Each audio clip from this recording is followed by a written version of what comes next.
Hello, welcome to the Hoodie and Ozz Pod, episode 5 already. Crazy, 5. It's been awesome and fun. Super fun. And honestly, 5 episodes in, we were talking about doing something special, but I think we got 2 special things. We'll tease the second one later, but first special thing, the Hoodie and Ozz Pods are partnering up with a sportsbook, abcislands.ag. You head over there. We're going to have a special offer for you if you get over there, make an account and log in or promo, whatever, and then put in Bankroll from us. Yeah, as the promo code. As the promo code after you make a login. Yeah. And so what's the juice here? So the juice is for anyone who signs up through the Hoodie and Ozz Pod and uses the promo code Bankroll, your first bet after your first deposit will be reduced to a negative 105, so minus 105 odds, so almost even money. $1 nets you 95 cents, so it's literally almost doubling your money, and that'll be on any bet across any March Madness game. So if you're interested in putting Gonzaga over Loyola Chicago, if that's the first round matchup, and you want to take that money line, it might be minus 800 at face value. Once you opt in, use Bankroll, bet with the Hoodie and Ozz Pod, you will get reduced best of 105. So the odds obviously skyrocket there for you to net a larger payday and grow your bankroll. So super excited for the offer, for the partnership. It'll be for the first 4 days of March Madness. So the one thing I want to clarify is that's for the big tournament, not the conference tournament. Not the conference tournament. We will be talking about here in a little bit, but yeah, it's a bet across the first weekend. Essentially, yes, absolutely, that's a great way to put it. The first, not the first, 2 round, technically the Thursday, the big day, Thursday, Friday, Saturday, Sunday. Yep. So, also, while you're betting there or wherever while you're placing bets, tweet us both Operation Bankroll. It's a movement. It's growing.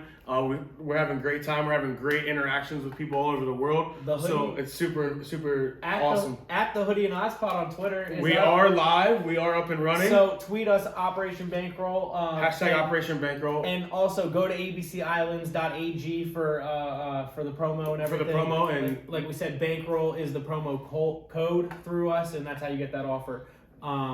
So shout out to ABC Islands. Thank you for the offer to us. Yeah, absolutely for teaming up. Much appreciated. So excited for the future. Well, let's get into the vault. I'd like to talk about the week that was, but I'm just going to talk about the situation that is. Or the day that was. So, yeah, the day that was. Tuesday was the last day that you could franchise players, right? So we thought Thursday, okay, free agent's going to start. Mm-hmm. A lot of conversation about Aaron's got to make a decision most likely by then, blah, blah, blah, Is he waiting for Devontae? Is he not? Everyone's kind of waiting in the wings. All right, well, boom, Aaron. Listen, reported 4 years, $200 million. He might be refuting that. I don't know if he's refuting that. I think he's just kind of like...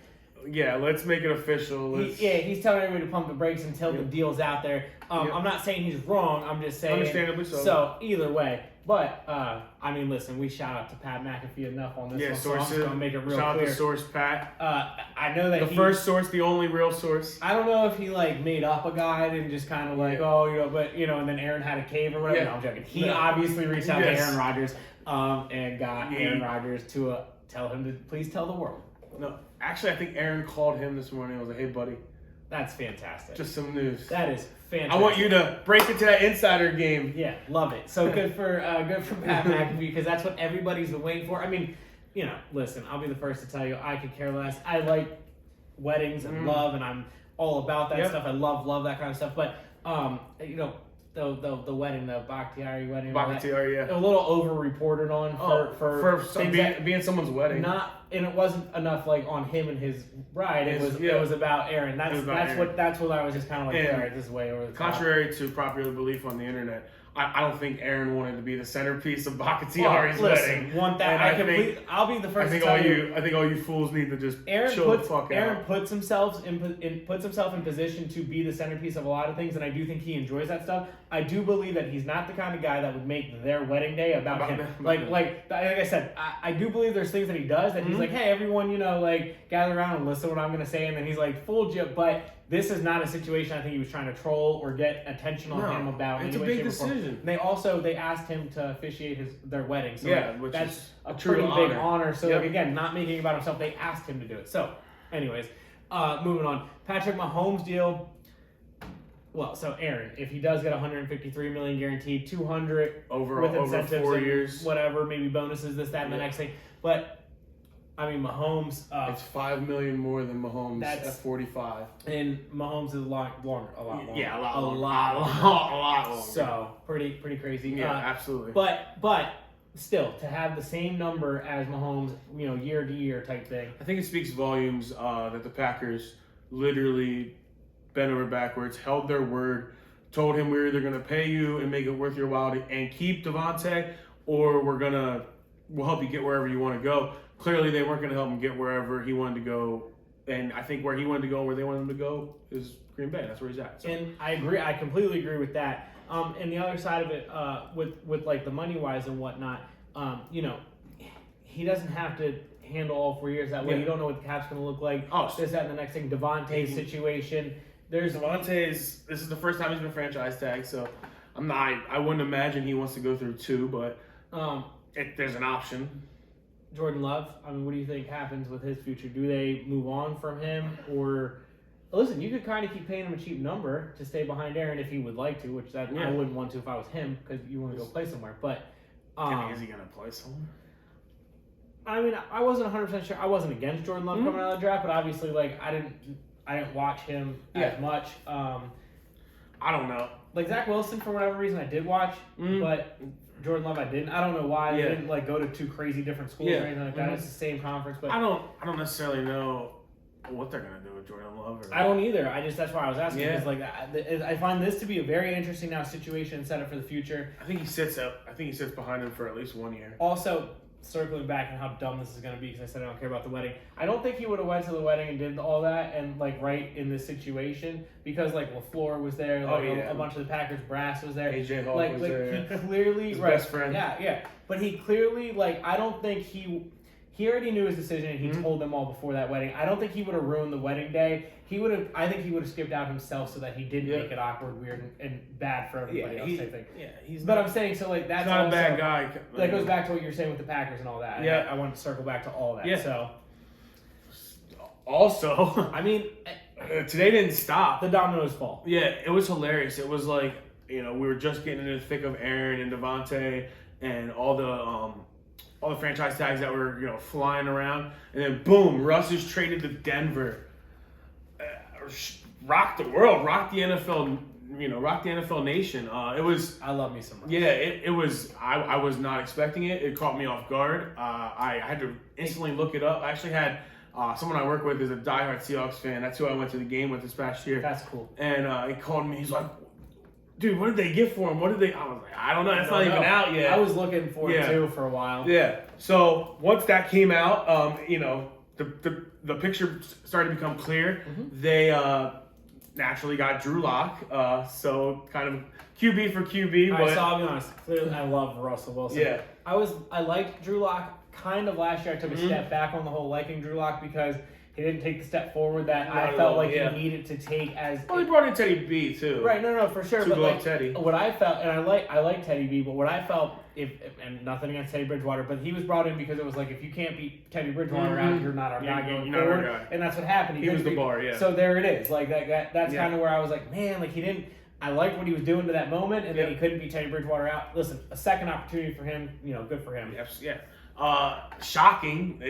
Noah Fant was huge. Noah Fant was part of it, but once you start to peel back the layers, Harris too, the defensive tackle. Yeah, Shelby Harris. Yeah. They said he's a great locker room glue guy. Well, yeah, and he's up and coming a talent. I was gonna say, the only thing I ever really knew about him is that he plugged holes, and the only reason I knew that is because against the Eagles, it's like they highlighted stuff he did, but he didn't play a whole lot even in that game. Well, they beat the hell out of the Cowboys when the Cowboys were rolling. Yeah, that's true. You're right. Yeah. So I'm sure he had a lot to do with stopping Zeke and Pollard. But the other side of it, going forward, is all the draft picks. Huge draft capital came out of this. I do want to say I feel like they were comfortable to move on from Noah Fant because of the plethora of wide receivers they have So out there. I do love their wide receiver core, but still losing Noah Fant, a talent like him, and probably In this NFL, it's a pretty cool. he's also a blocking tight end out of Iowa, so he's always been a really really great just part of their offense. explosive tight end. I mean, Seattle's done really well with tight ends over the last couple of years as well, so good fit for him to maybe go up there. Depends on who's throwing the football, other than Drew Lock. Maybe it's Drew Lock, obviously. They did round out the overall trade with 2 first rounds, 2 second rounds, and then 1 other pick. So they got 5 picks in return total, and they sent Russell Wilson and a fourth. A fourth? That would be okay. So Nathaniel Hackett, he said, I need that 4th. Did they get a 5th in return? It probably was 2 first, 2 second, and a 5th. Yeah, maybe that's what it was. Drew Lock, Noah Fant. I mean, that's a package. You get a haul. I told you earlier, the thing that my brain can't compute is you got rid of Russell Wilson, and I look at it as the initial impact's always today, and that's ripping the Band-Aid off. But today, seeing what they get in return, and knowing you get that much, blah blah blah, it definitely softens it a little bit. But at the end of the day, is Noah Fant, Harris, Locke, and the 9th overall pick. Are you in the 9th overall? Okay, the 9th overall pick. But are you going to be able to make the 9th overall pick, another first round pick, and 2 second round picks plus those guys? Are they going to equate to what Russell Wilson equated to you over the last 4 years? If they can break the recent Seahawks trend of drafting like shit. So that's shout out to Dan Orlovsky. I'm not saying they won't. With this real in-depth tweet about just how terrible they've really been. Our guy. We both like Dan. As of late, drafting. So they've been terrible drafting. So if they can reverse, their fortunes there, they do have a new defensive coordinator. Supposed to mix it up. Potential free agent there, teaser to down the road, but maybe a Chandler Jones. Yeah. There is chemistry with the new defensive coordinator and Chandler Jones. So, and they can certainly leverage a lot of stuff to get guys that are already in the league right now. I mean, 2 first round picks, 2 second round picks. You're 100% on with that. We did touch. They'll end up with 2 off first the round record picks next year then. No, it's this year. No, they have both first round picks are this year. No, they'll have 1 this year and 1 next year. 1 from Denver next year, and then because they don't have a first round pick of their own, so they'll have their own. So 2. They could have 2 next year. That's what I was asking. Yeah, exactly. My bad to cut you off. No, it's fine. No, they just we'll see. We spoke about it off the camera. Malik Willis, he's a guy who, he's gonna have to come in, learn a playbook, and be able to pass the ball, but he gives you that element to be able to run the ball right now. Mm-hmm. And Rashad Penny had a great second half of the season last year. That's true. So they still have Chris Carson. Yeah. So I agree with that. I think if they might get back to the basics, build the defense, run the rock. So I was gonna say is the way I compute things here is they 15, 16 months ago knew that he was unhappy, and they still didn't do everything they could, and now they're just going to go back to the old Pete Carroll way to before him. And I'm not saying that it wasn't going well, but until Russell Wilson got there, Pete Carroll never had success in the NFL. Great college coach. I hate to say that, but it is what it is. But so to me, I was just like, man, you picked one or the other. I guess that's why I was always at with all that. But you're not wrong. If they do the right things with it, I think they already have a solid run game. Their offensive line was built for stuff like that. Locke can move a little bit. So if he is their quarterback, him and Fant have chemistry, whatever, blah, blah, blah. The pieces are there. Tough division, though. Yeah, very tough division. Circling back around, they don't have 2 picks this year. No, so I meant next year. Yeah, next year. This year it'll be 1. Yep. So 3 first round picks in 2 years. So that's I never got to finish that statement. I'm glad you brought that back. I was thinking 3 first round picks in 2 years. It should be what? 4 second round picks in 2 years on top of that. So I mean, you can build. Right there is an opportunity to really build half of a starting unit. If you hit on almost half. Or trade it away if you don't care about picks. And it'll help doing that too. We'll definitely be. I could break it down here. LA LA. I said after the Super Bowl, the first thing I said, and you're going to have to humble me when I'm wrong because I have a million wrong picks. I like Johnny Manziel. I thought he was going to be a good quarterback. I'll be the first to tell you. So did Jerry. All right, so yeah, right. It's about the only thing you guys don't ever. compare me to Jerry. It's about the only thing you guys ever agreed on. According to Jerry, he loves Philly, and if he was being honest in that statement, then He was lying through his teeth. yeah, I think he was He's too. a great businessman. He is a great businessman. But he said he's very entertained by us fans. If I had businesses in Philly, I'd say I love it too. I'm sure you got something there. I mean, he's got some steak. He's selling oil or something. Some yeah, steak. He ain't wrong there, definitely. Anyway, but my thought after the Super Bowl was the Rams. They didn't care about anything in the future. They didn't care about the salary cap. They didn't care about this. They didn't care about that. It was win the Super Bowl today. They did that, and now you got teams like, as you pointed out to me, the Packers, obviously. But I was talking about it with more Denver. This is a situation now. I mean, doing all that. Listen, on the flip end of you can really build your roster the way Seattle is, you can really gut your roster the way Denver just did this. Now, I do believe and Russell. you kind of gut your future too. That's what I meant. Yeah. Like this year, you might be all right. That's why you're going for the Super Bowl right now. It's next year, the year after, because you're not going to have. It's going to be 3 years, 4 years from now. It's going to not impact you maybe this year or next year. It's the year after and the year after that. It's going to hit. So my thought also is, like the reason that you do that if you're the Packers, or the reason you do that if you're Denver, is because there's only so many Aaron Rodgers. There's only so many Russell Wilsons. There's only one. You don't make these guys left and right, and that's also why my brain couldn't compute Seattle doing what they did.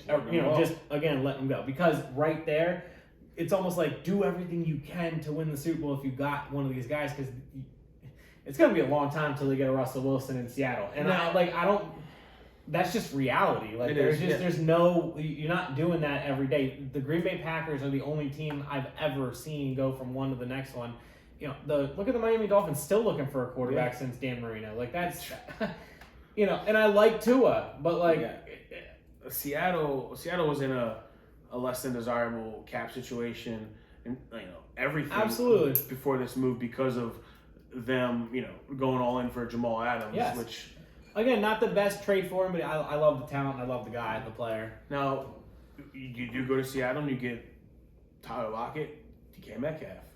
Absolutely. I mean, so they're going to either have to draft a quarterback, go with Drew Lock. I don't know what's out in the market for them. I mean, listen, I wouldn't think Jimmy G would be interested in them, but like a Jimmy G wouldn't be terrible. That'd be perfect if you build around the run. I don't think he'd be interested in them, but I mean, I agree. It'd be perfect. And then you wouldn't have to move for. You also don't have to commit to him long term because of how much you have here coming in this year, next year. I agree. So, franchise tags. Franchise tags. All right. So speaking of the Packers going all in, Devontae Adams. He's at minimum, if he signs a long-term deal, going to make $20.1 million this year. At least this year. So good for him for getting the bag. But listen, I do think they do get something done with him. Mm-hmm. But that goes back to, how long is Aaron going to sustain on his deal then, and what are they going to work? The Bucks, Chris Godwin, back-to-back years, if I'm not mistaken. Second one. 19, which it bumped him up, into like that whatever bonus bracket too. So. The Bengals, I think, good idea on their part. At least, again, all these guys can also, by the way, renegotiate. I think the last day is right before training camp, if I'm not mistaken. Yeah, it is. Yeah. Or sometime back, I forget. They have a while from now to negotiate a deal by doing what they did, and that's why a lot of these teams did that. Jesse Bates with the Bengals, he'll be making almost 13, 12.9. The Chiefs, Orlando Brown. I mean, listen.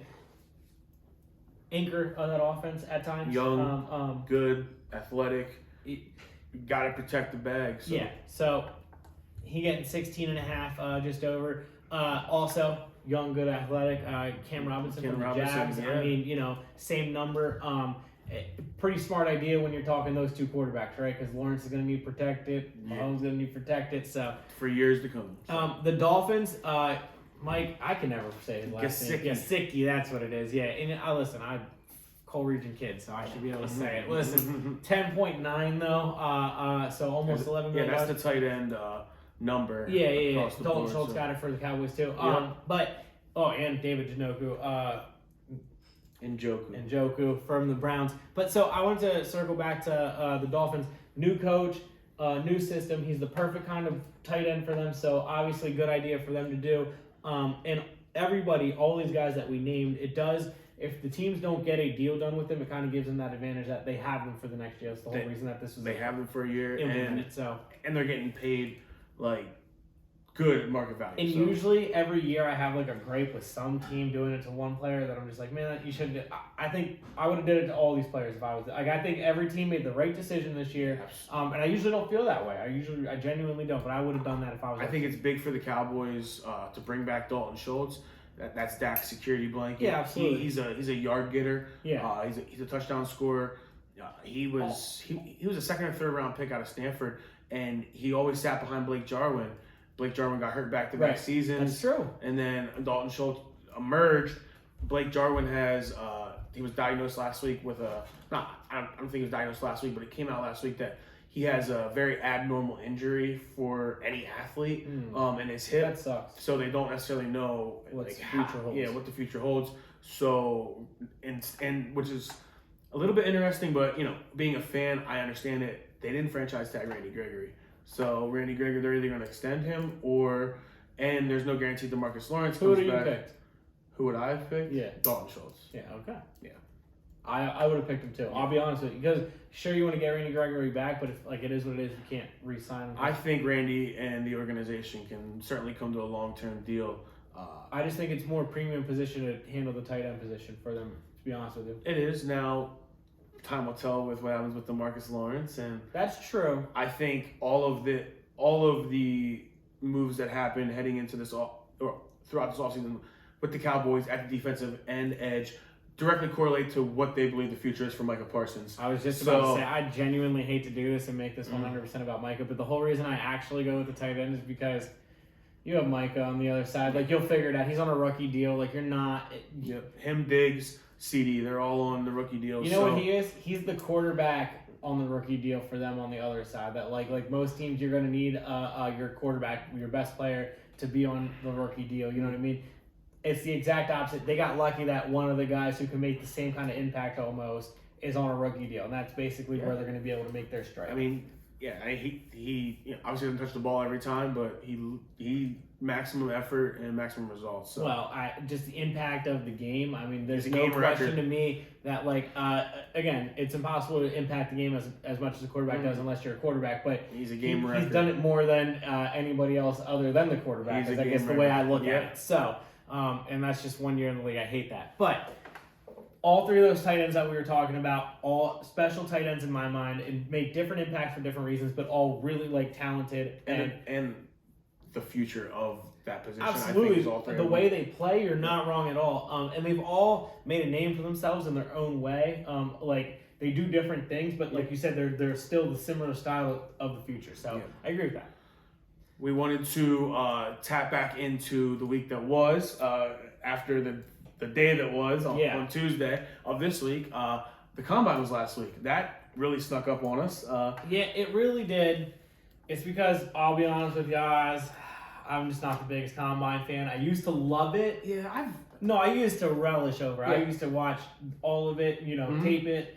And in high school, I'd come home and watch it. I know you do. You and I used to talk about it probably. I guarantee it. It's not that it stinks now. It's that I stopped drinking the Kool-Aid and started to understand that fast on a 40-yard dash is not football fast, and that's unfortunate because this is an awesome, and I want to break it down. This is not to knock any, because this is what I love how athletic these guys are, and I love seeing them. I don't care if it's drills. I'm always into watch football, so these guys doing drills is still more impressive than whatever else I'm flipping on TV that day, and I guess that's why I get sucked into it. But the results just never have paid off, I guess. Yeah, no, I would certainly agree with that. The highlight of the Combine, walking away, was Jordan Davis. Which again, and this is I think part of the fun of the Combine at this point. It's what makes it worth watching. Everyone has now found a different groove, and I think everyone's on the same page of what I just stated. I don't think I'm breaking news I'm not laying out any game here by saying that. I'm just saying what everyone else has obviously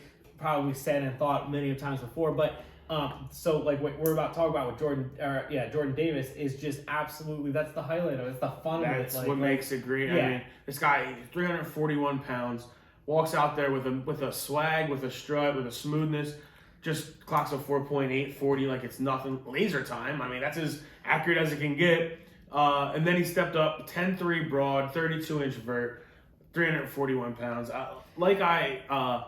Like I was thinking, it's literally like a refrigerator just jumping straight off the ground. What a great way to put him in a refrigerator. Like, just imagine that right now. Like, just stop what you're doing. Just imagine. 32 inches, just a refrigerator. Next time you walk by your fridge, just think about it jumping. Because whatever it's under, it's not 32 inches above it. So, like, just think of it getting to, like, the ceiling. And, like, the bottom of your refrigerator almost is, like, there. Almost. Like, that's a pretty insane. And then gracefully just landing.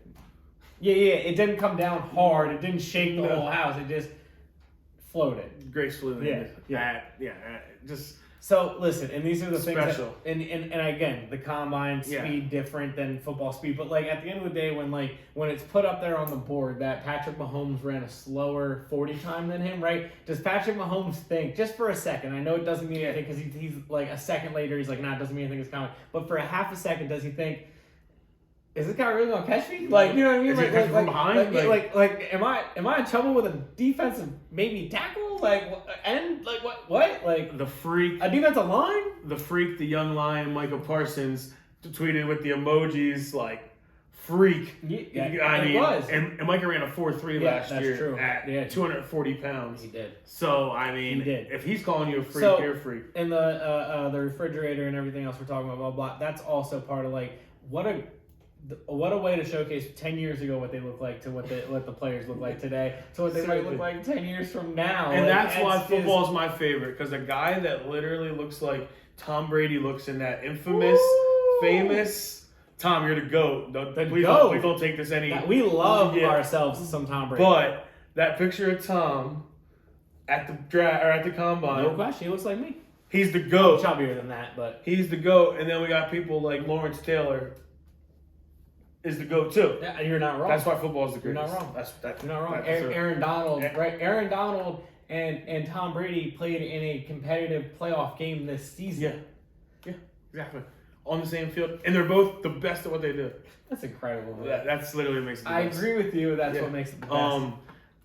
The highlight of the QB portion, I believe this was Wednesday or Thursday, might have been Friday. It was Malik Willis. He has a cannon, rocket arm. The guy's athletic as hell. Did you see them throwing the ball off the wall? I did not. They were doing hardest pass, and they were throwing the ball as hard as they could off the wall. No.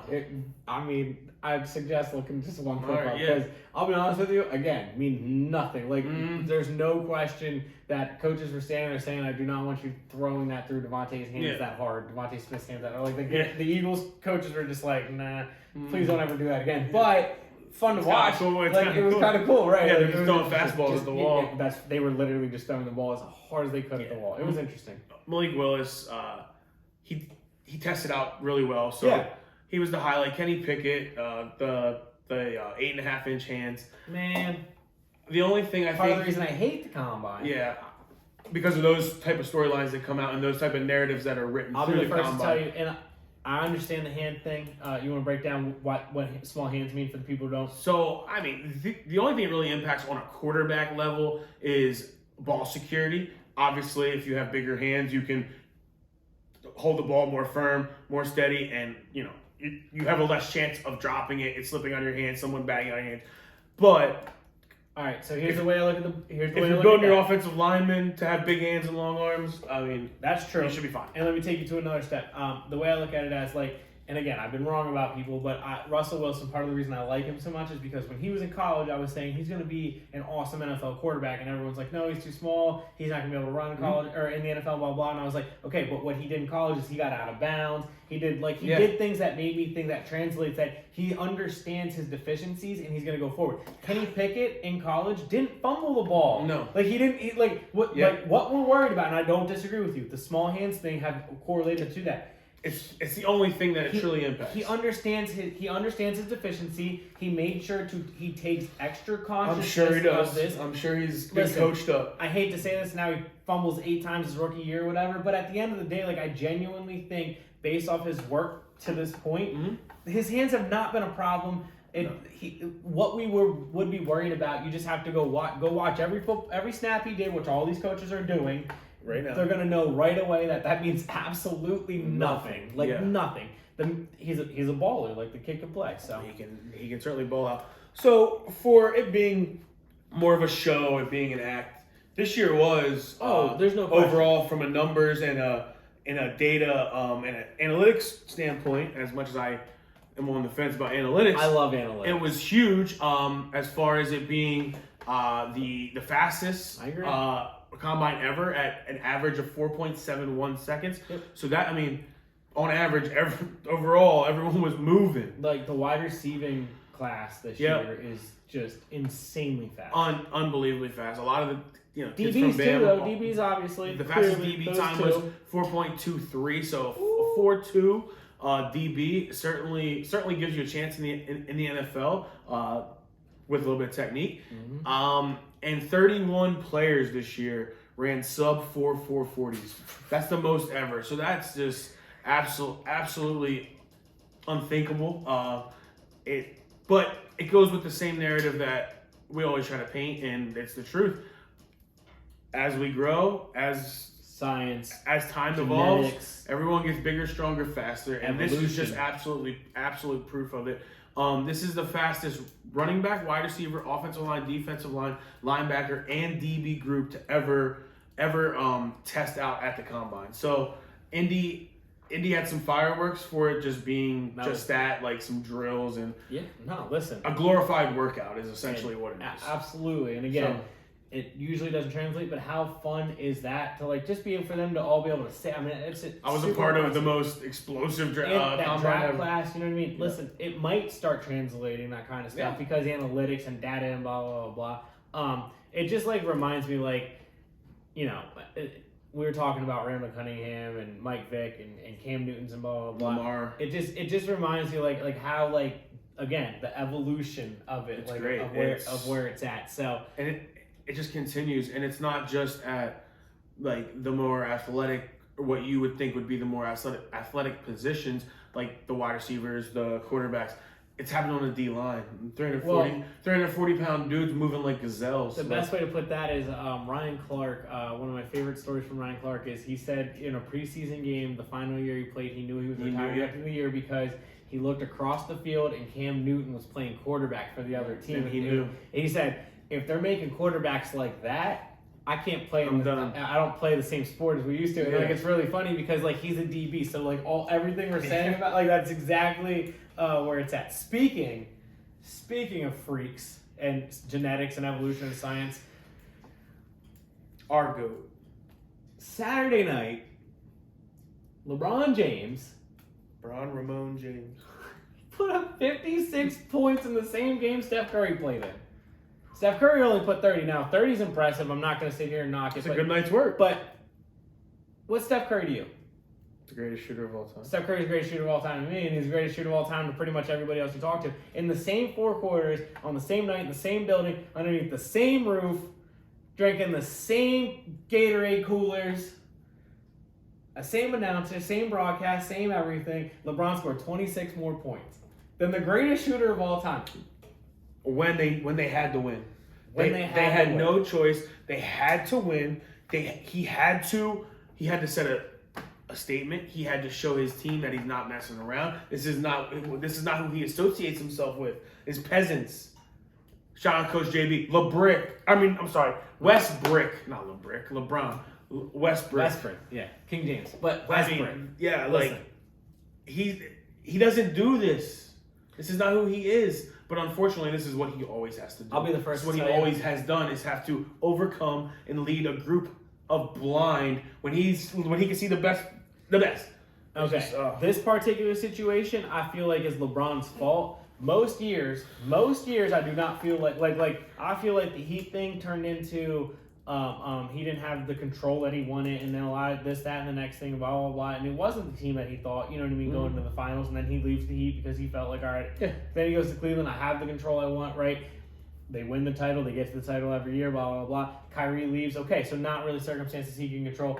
He gets to LA, okay. Brought in Anthony Davis, they win the championship. So now it's hard because Anthony Davis is on the downslide, and I think we talked about this last week about that, particular situation. He's just very injury prone. And then he's still young. He's still in his prime. Okay, but so then that's unforeseen. Kind of not LeBron's fault. They got a championship, so it's hard to blame. But what is his fault is they could have gotten Buddy Hield. They could have gotten this. They could have did that. They could have blah blah blah. And instead he wanted Westbrook. and I know he's your guy, he's my guy, but an old Carmelo. No, so I was actually gonna say I'm biased. So they get rid of everybody except LeBron and Melo because Melo will still be putting 10 to 20 on off the bench. Does. But at the end of the day, he's not significant enough that that's the thought process. Like what are you thinking? Seriously, I don't disagree. And again, I love Melo, and Melo was great for Portland, and he was great for Portland. Good for LA, great for Portland. I felt like, you know what I mean? Different circumstances, different situations, different, able to contribute because he was good for Portland when Portland needed somebody to keep them while they were up 5, 10, 15, whatever. Keep them under 5, 10, 15, not let the game get out of control. Melo can't come in and close the gap. You know what I mean? He's going to keep you where you're at. and that's the problem. The Lakers are still in prime position. Listen. To make a playoff run.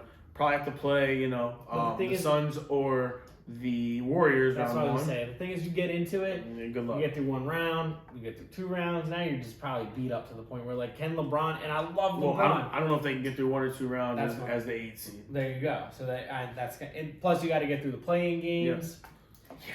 Which, and again, I love LeBron, but I don't like his attitude toward the playing games last year. I don't like his I don't like his focus is on I want to play with my kid, not championships. I don't like his focus. I want to play with my friends, not championships. I'm not even gonna lie, bro, and it's all good because it worked out for him. But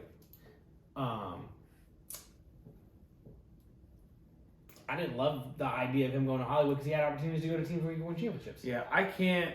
I don't ever want to speak on what another man should do for their future with their life, but as a fan, I would have to agree. Him taking this new approach to life, to the sport, to his future, he's allowed to do it. It's deserving. Listen. But as a fan, I don't want to say it tarnishes. But here's the thing: my image of LeBron, but it hurts. No, it hurts. It hurts. It hurts a I little. will say though, he has an opportunity to reset in the offseason, and if they cannot reset it, if they can reset it and can go forward, show the opportunity that, you know what I mean, they can go all in and maybe win a championship next year or the year after, then I think all it gets forgiven, and he does things like put up 56 in the same game that Steph Curry only scores 30, and it's kind of okay, you already won the championship as long as you get back to that, Yeah. Speaking of people putting up 50 over the weekend, Jason Tatum put up 54 points against Brooklyn. He was hooping. Brooklyn are now losing, I think it was 7 out of 12 or 9 out of 12 or something crazy. But Boston just on a roll defensively. It was great the last month. Actually, probably since middle of December, they've been great. But they made them. But I can't stand Boston. I'm a Sixers fan, so I can't stand. I'm not gonna root for them. But they climb up the ladder. Tatum having games like that, he's been a baller since he's been in the league. Oh yeah, he is. The Sixers should have drafted him over Ben Simmons. I can finally admit that. That feels good. Because before Ben did what he did, in the playoffs last year, I genuinely was okay with where he was at as a player because, anyways. But then you just can't do that. Another guy that scored 50 now before Sunday, my other guy, Ja Morant, 52 on Monday, 38 on Wednesday. The best way for me to always put Ja Morant, I always liked him. Obviously, Zion was going to be the number 1 pick. I always liked Ja Morant because he reminds me of an athletic version of Allen Iverson. He can get up, dunk the ball, but he's just got the aggression, the handles, the defense, and he's a little better on defense too. But the swag, he's been my guy. He's a beast since the first time I saw his highlight reel, I guess, when he was in college, and then I kind of followed him because he got a big win in his senior year early. But I didn't know about him until then. He's a future league MVP. I hope, man. And Iverson tweeted that, so I was even more hyped because everybody who knows me, Iverson is my GOAT. Yep. So Ben Simmons is going to be at the Wells Fargo Center on Thursday. If you're not doing anything, you might want to watch it. Or go. Just dude, go. Stand outside. Boo him. As he's walking into the... Boom. They're going to be doing a lot more than boo. Oh, man. If they don't throw anything, but... If they throw full beers during, preseason games at the buses... That's true. Ben's, yeah. Listen, I know where the away team walks in, too. I bet you do. Yeah, I do. Oh, any true... Funny story. You'll like this. My dad, we went to Notre Dame versus Nova, and Nova walked into like the same place that the away teams walk into or whatever, because that was just their entrance. They didn't get to walk into the real thing. So my dad and I were standing there because we thought Notre Dame was going to be up there, and Notre Dame came after them. Well, when Nova got off the bus in Philadelphia, my dad and I are standing there just absolutely hassling Nova as they're walking into the Wells Fargo. And then Notre Dame came, we were cheering for them, but they had to be thinking, like, we're in Philly. How is this happening? How is this even, like... But it was Philly people doing it, so we were undercover that day. So, exactly. One of the only days I've ever been undercover in Philly. But anyways, Ben, listen. He's gonna hear everything he deserves. How do you need a practice run? He's not going to play on... This is how I look at it. This might not be true, but this is how I think the Nets and him are approaching it, okay? How do you need to walk into Philly you need to sit there and hear what it's going to be like when you're playing basketball later on this year against them for the playoff? He needs a practice run? Come on. He thinks he's going to be playoff booze. Yeah, that's what I mean. What do you think is going to be the same? No. It's going to be so much more intense. Dude, Iverson ain't ringing the bell before Game 4 when Philly can close it out in Wells Fargo against Ben Simmons. You're wasting your time. Or Bryce Harper's ringing the bell that night for a playoff game. Because baseball's back or something crazy. Yeah. And someone cuts a promo and name drops Ben Simmons. Me. Yeah. Oh, he has a whole diss. Before Game 1 on Ben. Yep. But that's all they need to do. Ben will be out of it. You know what? So he's definitely not making a shot. Off the record, you told me the best thing that Philadelphia needs to do, and I was laughing so hard about it all day.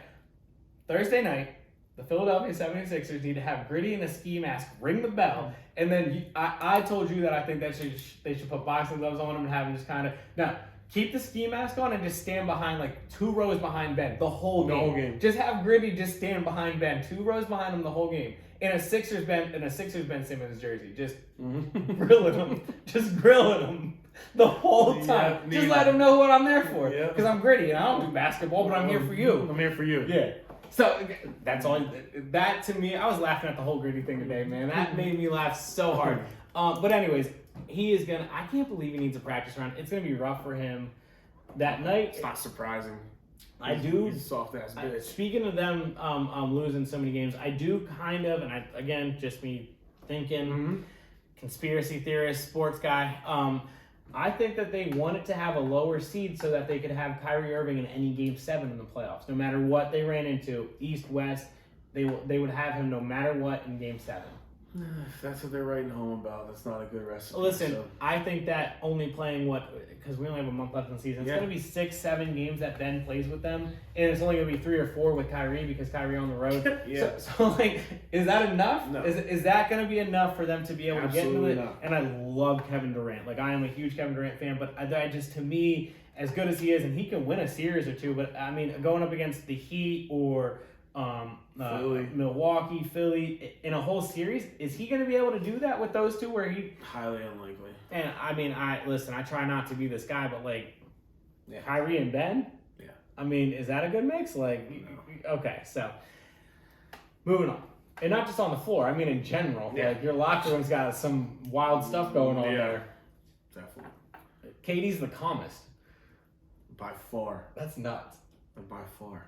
The Joker also, and listen, he's my fake rival because, enemy. He's my fake enemy because everyone pits him up against Joel, and I'm just like, listen, Joel's got 2 dimensions to his game, and Joker only got 1. But 46, 11, and 11 on Sunday, but that's not even the most impressive part. He only had 16 points going into the fourth quarter. He had 30 in the fourth quarter in overtime. Unbelievable. No question, he's the whole reason they won that game. He gets buckets.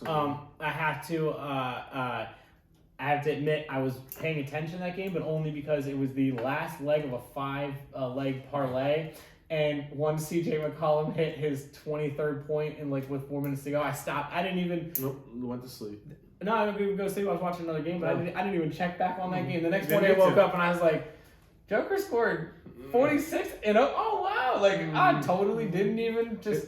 I was focused on one thing and one thing only, my own money. So that's the way it should be. But he balled out. 11 and 11 is a big deal, and he had a bunch of huge shots down the stretch. 16 for 20 from the field. That's incredible for his size and who he is, and he strokes the ball so well.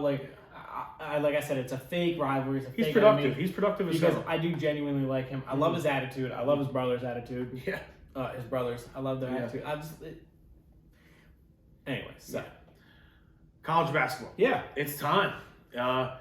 Last week was the final week of the regular season. This is the beginning of championship week.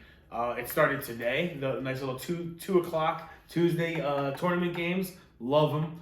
Me too. I'm so excited for the upcoming weekend. I was gonna say the next 3 weekends of college basketball are the 3 best weekends of college Hands basketball. down, no problem. They're fun. Yeah. Last regular season week did see some of the rest of the top 10 fall from the previous week. That's true. That's true. Kansas lost to TCU. Yeah. Duke lost to UNC. Nova did beat Providence, number 11 Providence. So that was a big win for Nova. That was a huge win going into the tournament. Are they in the same conference tournament? Are they in the same conference? Nova and Providence? Yeah. Yes. Okay, so yeah, definitely huge. Did that give Nova the number 1 seed? Yep. Okay, cool. And then Purdue lost to Wisconsin, so they were both ranked pretty high in the top 15. And the Purdue loss to Wisconsin opened the door for Illinois. So had a big win against big comeback win against Iowa on Sunday night. That's the game I was watching instead of watching the end of the Joker game. Awesome, yeah. So the week that was in college basketball was a dandy week, as these last couple weeks have been. So it certainly serves up for a great March Madness. I think tonight we have Gonzaga and St. Mary's playing it for the second or third time this year. Yeah, they split, didn't they? What's that? Didn't they split? Yeah. So I think that's the Mountain West conference tournament. And Gonzaga on Monday almost lost to San Francisco. They only beat them by like 11 points, but it was 10. It was within 5 with 3 or 4 minutes left. And St. Mary's didn't cover the 5.5 last night either. Oh, so there you go. So it should be the the kickoff to the tournament. So very excited for that.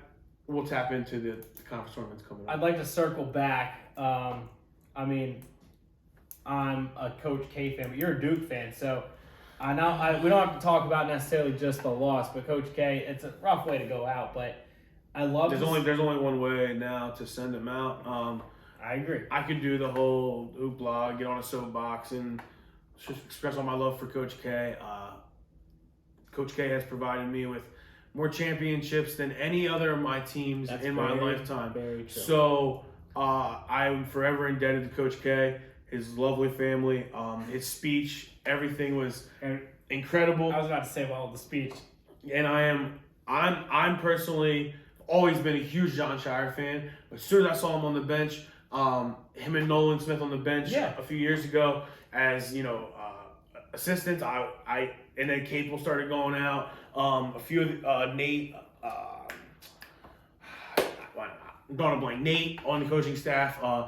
He went somewhere. Like Bray, well before all of them. Same lineage though. Yeah. And then coach them probably. And then it kind of timed up perfect with John Shire, Duke national champion. He's been their pillar of recruiting the past couple years. Yeah. So he's an awesome coach. Yeah. So I really think there shouldn't be much drop off, but the sideline at Cameron Indoor isn't going to be the same. 2 things. I was laughing, and I'll tell the story after, real quick.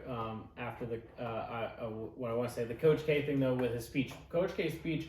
What I love about Coach K is, like, first thing he came out was like, this isn't part of it, but this is embarrassing, and we shouldn't have lost this game. Keeps it real. Like, that's what showed. But that's just his overall aggression and how mad he was about what just happened, and like, no, you guys came to see us and we disappointed you. Like, that was his first thought, not thank you all for being here because like you're here for me and like, wow, like me.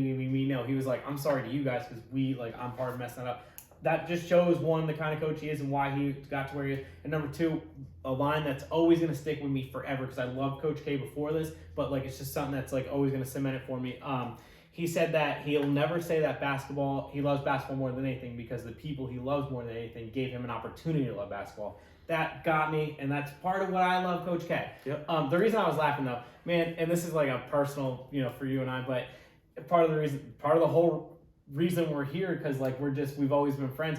I remember when Rodney Hood transferred there, and I was following Rodney Hood from the time he was a sophomore college. My guy. Right, because he was my guy, because my name. So I love Rodney Hood, and then I saw his transfer to Duke, and I remember telling you about it, and like telling you how I was like he's gonna be the man, blah blah blah. And I was a fake Duke fan for 2 years while Rodney Hood was there with you. Like I just remember like I would come and watch Duke games with you because my guy was there. Like so I was like. I was laughing, thinking like, man, Jabari, that's how far we go back. Jabari, right? I was gonna say Jabari that. and Rodney. Oh my gosh, bro, Jabari, and I love Jabari because of it. So, really funny, just personal connection to us. But. Fun times. Thank you, Coach K. Yes, thank you, Coach K. Definitely, absolutely. But the USA basketball, dude, he is such an impact on the game that we know of basketball. He made it better. And shout out one last thing. He went from being able to the days at Army, the days of where he had to recruit people and have them there for 8 years. And Duke's not a school that they're very Notre Dame like you're not going there and slacking off. You got to be able to get what you do. He was able to transition from having those solid teams as deep into the early 2000s, mid 2000s, able to flip it, catch up to the one and done. Maybe missed a year or two. There was no question. There was a little, but figured it out and got aggressive. And he was right there. Just impressive all around. You know, you watch his transition, evolution. So, kudos to Coach K. PGA Tour last weekend. Scotty Scheffler. Won the Arnold Palmer. It was the Arnold Palmer. I was staring at the golf course and I could not think of the Bay Hill. Bay Hill. But won the Arnold Palmer. Tough course. Very tough course. You took it at, what was it? Minus 5. Minus 105. Or, minus 5. Minus 5. So that's not... No, that's a very tough course for them. So, but I'll be honest, watched the first 2 days and I just kind of bombed out watching the last 2 days. So, I hate when they do that. Yeah, so did I. I was tracking going into the weekend because I gave out my best value pick last week. Yeah. It was close. Victor Hovland. He came out of the gates leading the tournament, actually. I did see that, and I forgot that was your pick, and then you were talking about it, you were like, did you see? I was like, oh my gosh, he finished second. Like, what? Yeah, he had a shaky weekend, but still, going into this week, the Players' Championship, he played very well. He's number 4th ranked PGA golfer on the tour, so I was happy to see my best value pick almost cash in, so it was...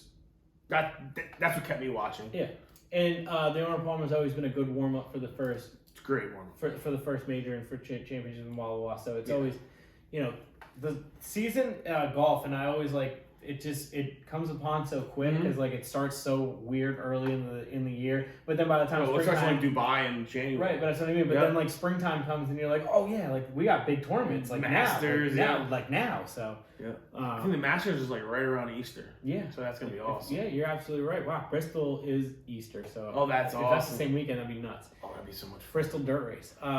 Moving on. UFC.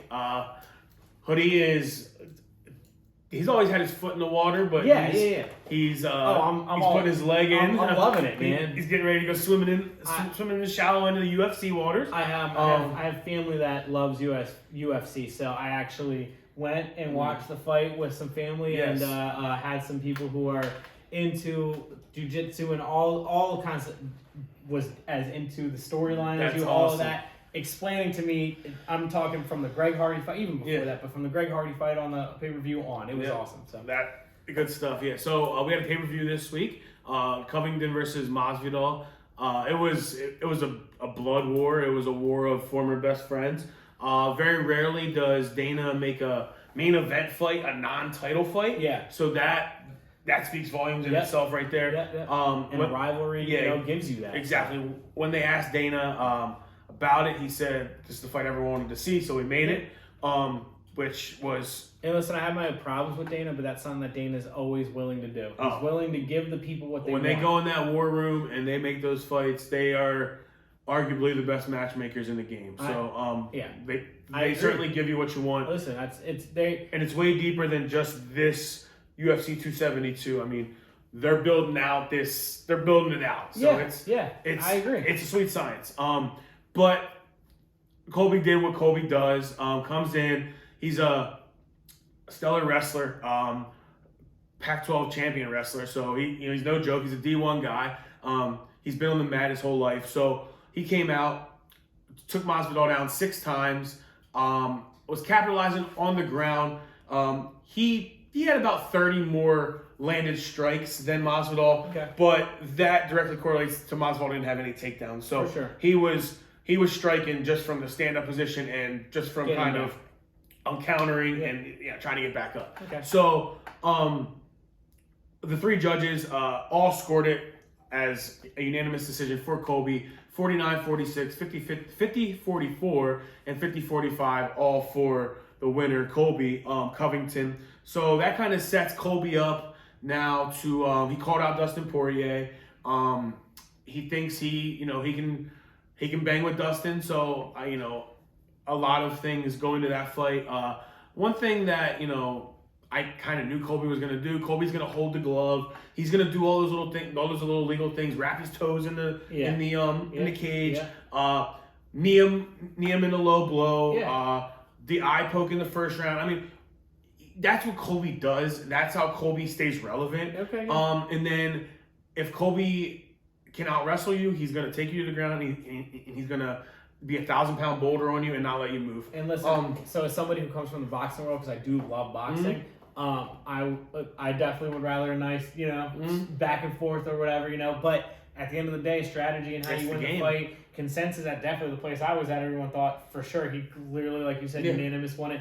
Even watching it, he 100% unanimous. And while I understand it, because I understand the strategy and how these guys all explain to me, it's not. But I also would have thought, okay, yes, if I was scoring it under their ruling, he won. He won. Like that's just how he controlled the ground. He was more active on the ground. Right. So Jorge had to fight from the defensive position all night.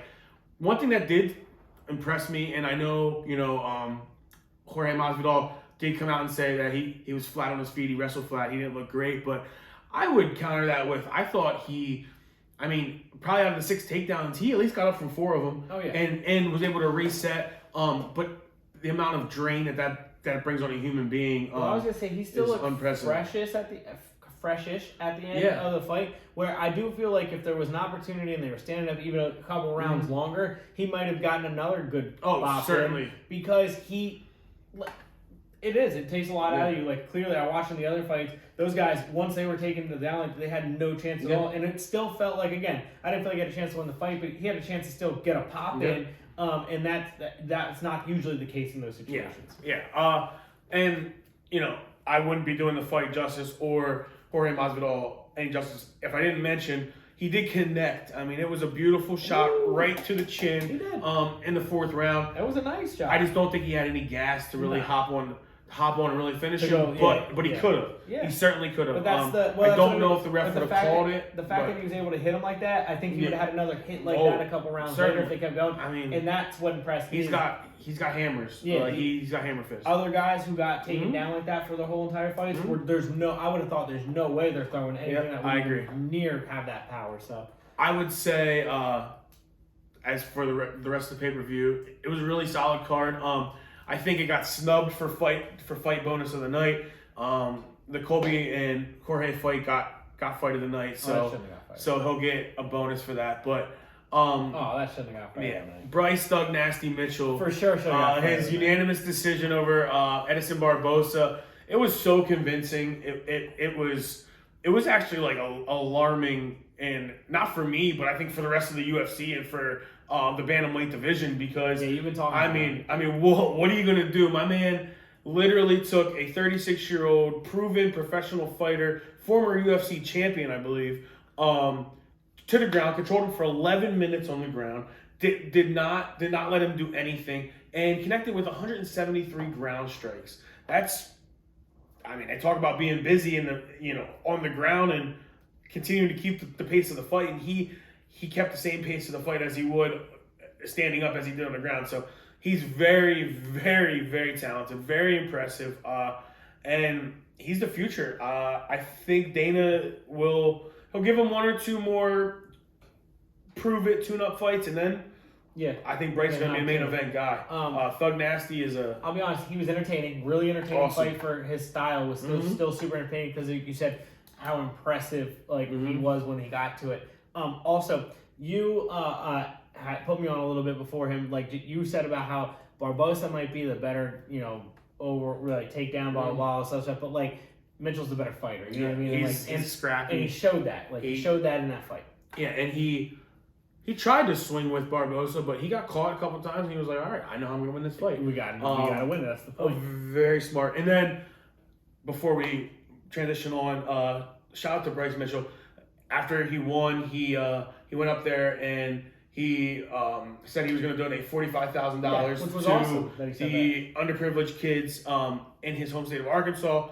And he did the whole spiel. He's a very, very faith-oriented guy. Yes. So it was super motivational. Very not mean stuff there, for sure too. And then after the fight, Dana actually told him, "You keep your money. I'm gonna put the $45,000 up." That is awesome. So I got another reason that I like. I don't like Dana, but I like that. So from I mean, Dana.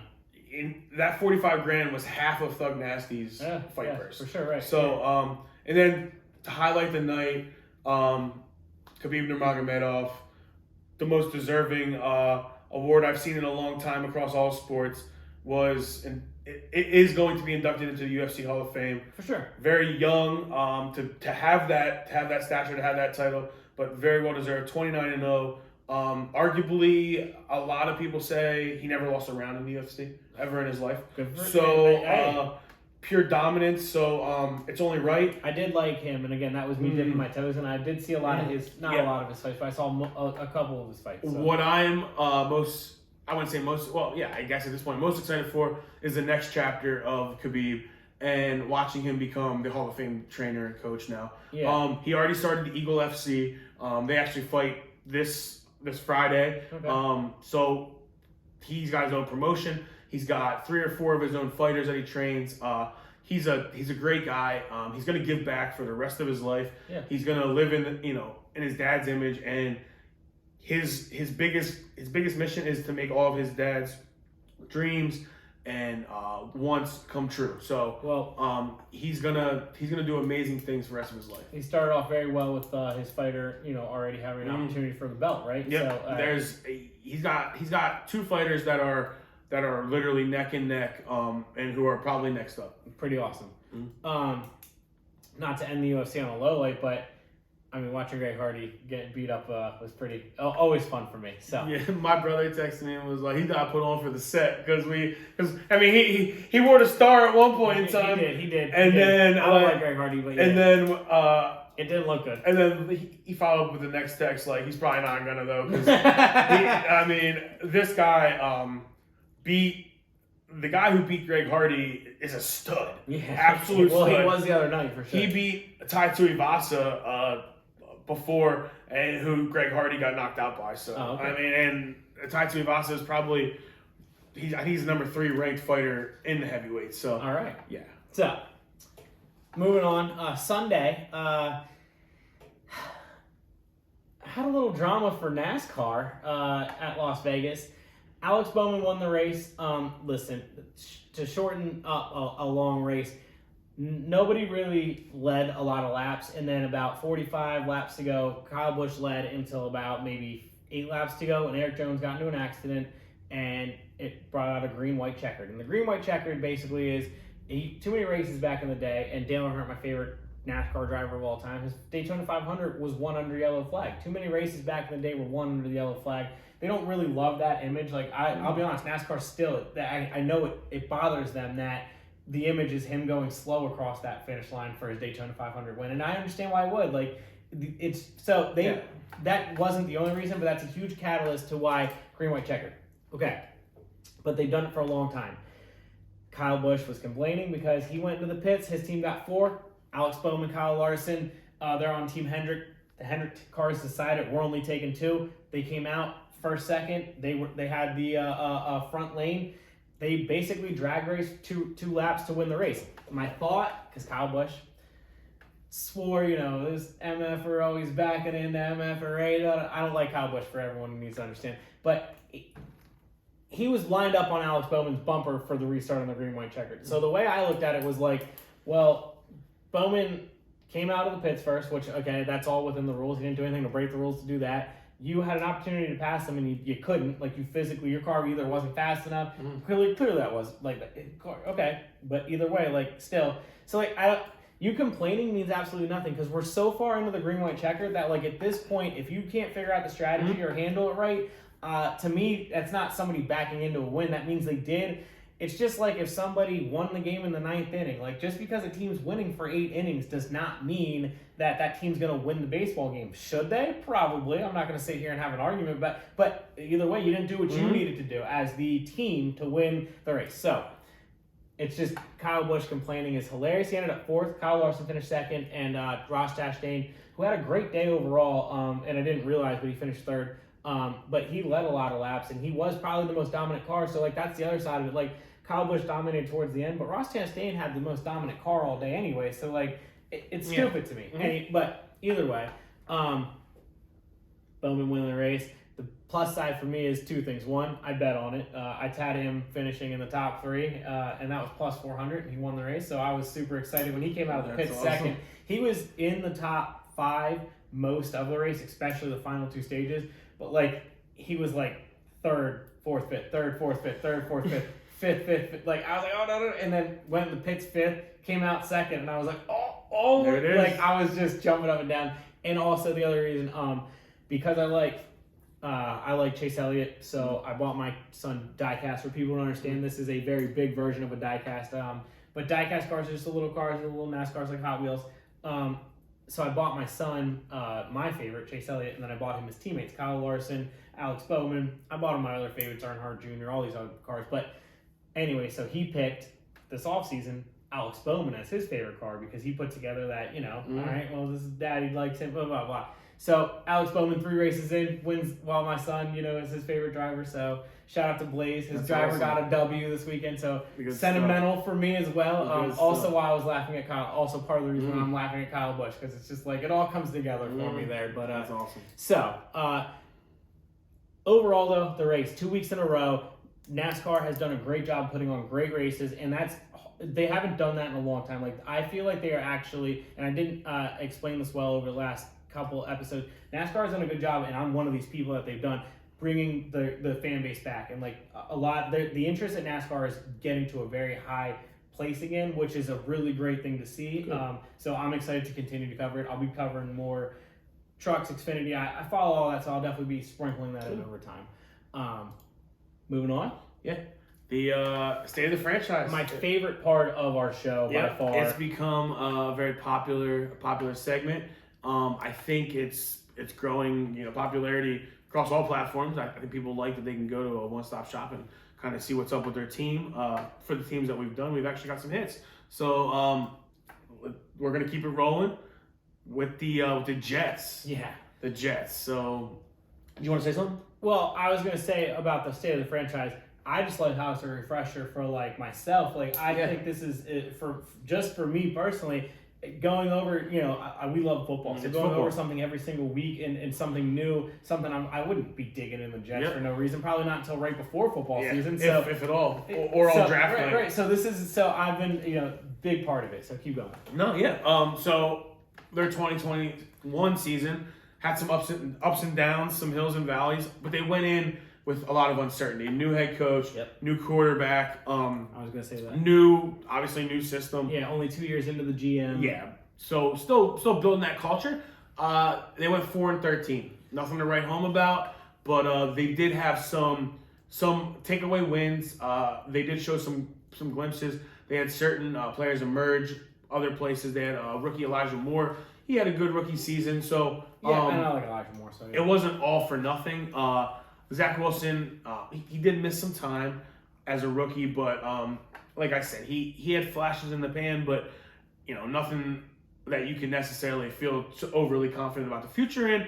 But he does get Mekhi Becton back. He was out all last season with an Achilles injury. He's a huge left tackle, huge asset to that team, and he's kind of that cornerstone that when you're building the team, when you're building the roster, you kind of envision, I'm going to draft this year to protect next year. So, like I said, they did have a couple good wins. They beat the Titans.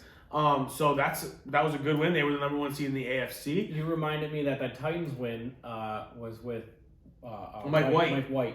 Mike White showing out, balling out. Not even Zach Wilson. Yeah, and they did beat the AFC Super Bowl representative Cincinnati Bengals. Right, so that's 2. So that's 2 wins that when they're in the weight room right now and they're talking about this past season, well, hey, we played with the number 1 team all season, and we played with the number 1 team in the playoffs. Yeah, so wrong. There's definitely listen. If you're gonna paint a picture of a future, construction of a bad season is never good, but something to build off of. You gotta take wins from somewhere. So and Salah, like you said, early. It's only his first year. Yeah. So it's gonna take more than just that. It is. Those are big wins for you to have on your resume early. So. Their offensive ranks this year, though, I mean, nothing to write home about. They had 19th overall because they had 306 yards per game. Again, you'd like to see that be better, but... The bottom half of the middle of the pack. Rookie quarterback, new system, this, that, and the next thing. A lot of moving pieces. And he missed some time, there things you like go. that. So, rookie running back, right? Elijah Moore. But again... Wide receiver. Oh, I'm sorry, wide receiver. Yeah, you're right. Elijah Moore. But again, a big year for him. 538 yards, 5 touchdowns for Moore. So that, like you said, another thing to build off of. Yeah. Speaking of running backs, though, Michael Carter, 369 yards, 4 touchdowns for them. Not a terrible year. And then Zach Wilson, 2,334 yards, 9 touchdowns, 11 interceptions. Again, like you said, he missed time. The 9 touchdowns, 11 interceptions, I guess, would be more what you can highlight then, if anything. And, not great. Had a big highlight last week of the season, if I'm not mistaken. Crazy long run for a touchdown. Yeah, on an RPO, he pulled it and kept it. Yeah, so, again, there's things. I like Zach Wilson, I'll be honest with you. Coming out of college, I was excited to see what he's going to do in the NFL. Not sure still about him, not sure about I don't think he's going to be great. I don't think he's going to be good, but he's got the intangibles to you and I had a side conversation, and I think this is kind of where I ended up falling on him, and this is kind of where I will always back off of him. There's something about those guys that didn't have to, again, you don't have to pull it out the mud to be there, but, you also can't be playing football for fun. Yeah. And, I feel and again, I was wrong about Johnny Manziel. Johnny Manziel and Zach Wilson have played football for fun since the day they played football. And I know, you're supposed to play it for fun, but at the end of the day, Lamar Jackson got to the NFL on a whole different set of standards and reasons. I'm just gonna be real with you. He had to get out. There's a needed and a want and a like, and he is more on the like side. Again, there is no real formula for an NFL player, but for whatever reason, I don't like my NFL player to have that sprinkled in. I agree. There's a reason why they had 13 losses. Their defense was ranked 32nd overall. Also couldn't. So they gave up over 500 points, which was the most. If you give up the most points, you're not gonna have too many wins. In that column. That's the most Jets thing ever, too. Yeah, absolutely. A couple things, if you're gonna take anything from Bob Saleh's defense, being a defensive guy, so his defensive tackle, Quentin Williams, had 6 sacks. He's a legend. I love Quentin. He blessed himself. He's forever a legend for that. I like him as a player, but he is a legend for that. He's a legend for that. CJ Mosley, they're one of their big free agent acquisitions a few years back from Baltimore. 168 tackles in his year back from taking the COVID year off. I love CJ Mosley, but I hate that it's gonna waste. It's a waste of talent with the Jets. He's the definition of going to get a bag.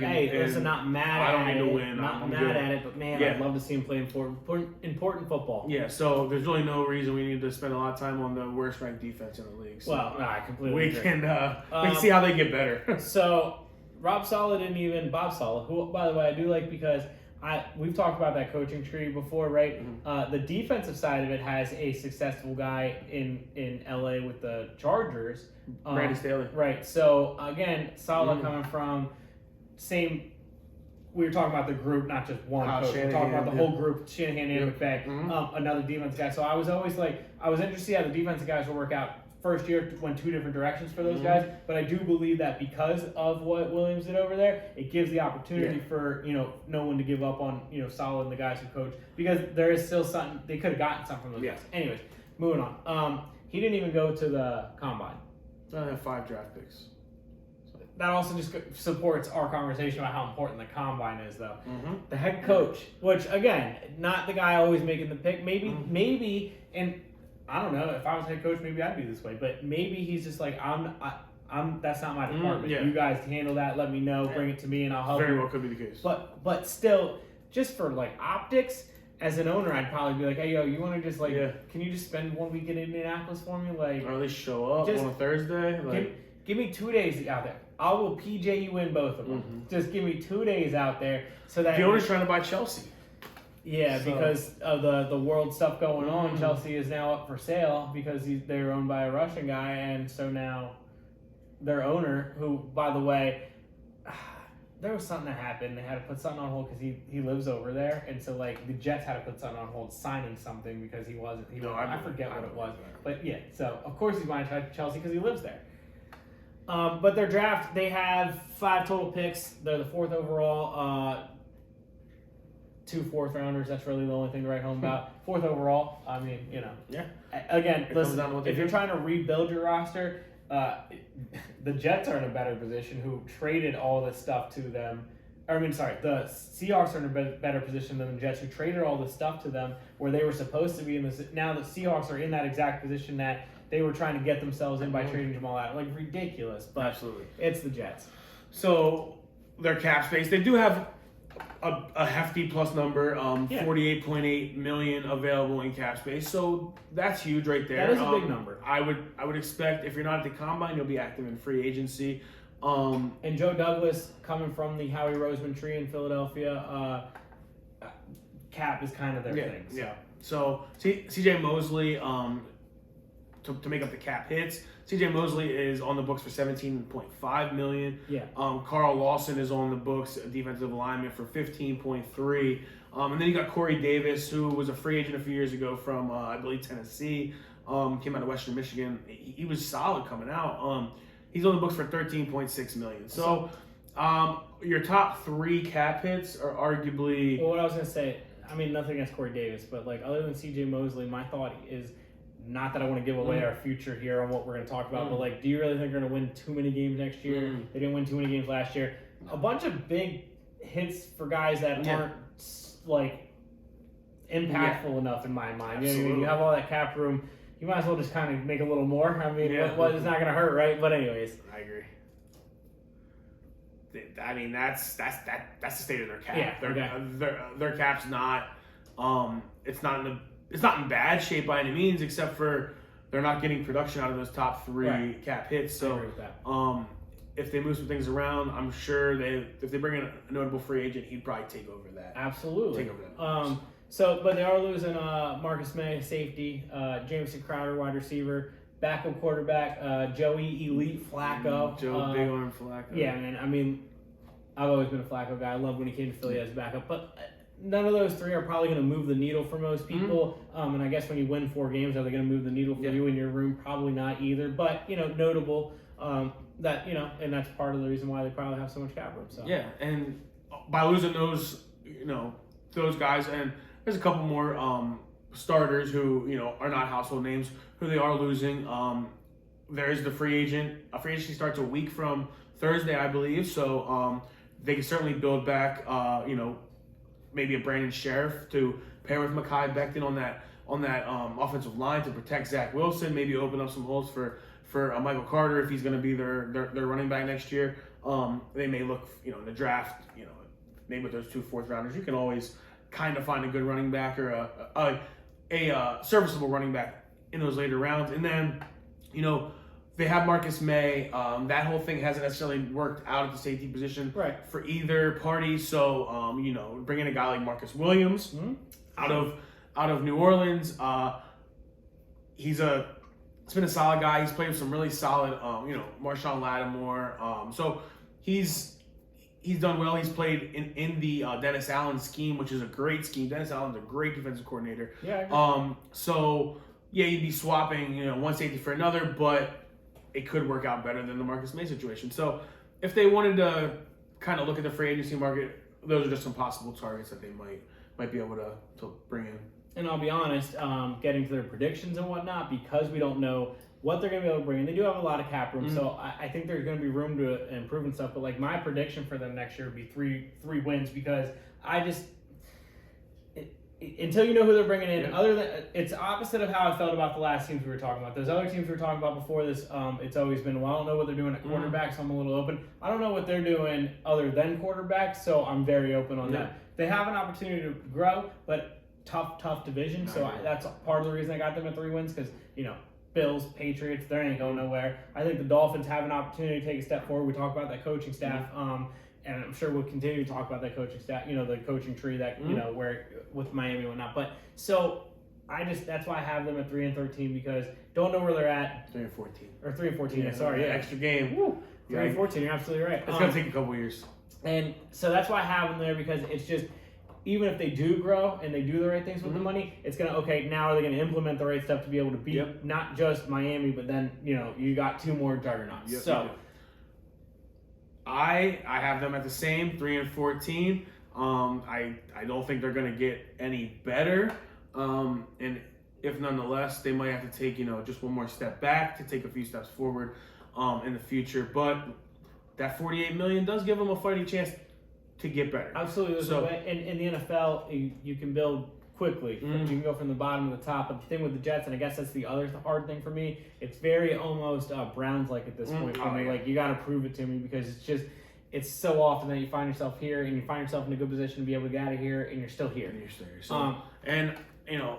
I have them drafting, padding that offensive line. I don't think there's necessarily a defensive player or anyone that is going to bring the impact to this particular situation as a stud run blocking, really good offensive lineman, and Ikem Ekwonu, the 6'4", 320-pound offensive lineman out of NC State. He played multiple positions. He was a road runner, a bulldozer. So I think I'm a huge believer, and you'll learn this over the course of our career doing this. I'm always gonna say,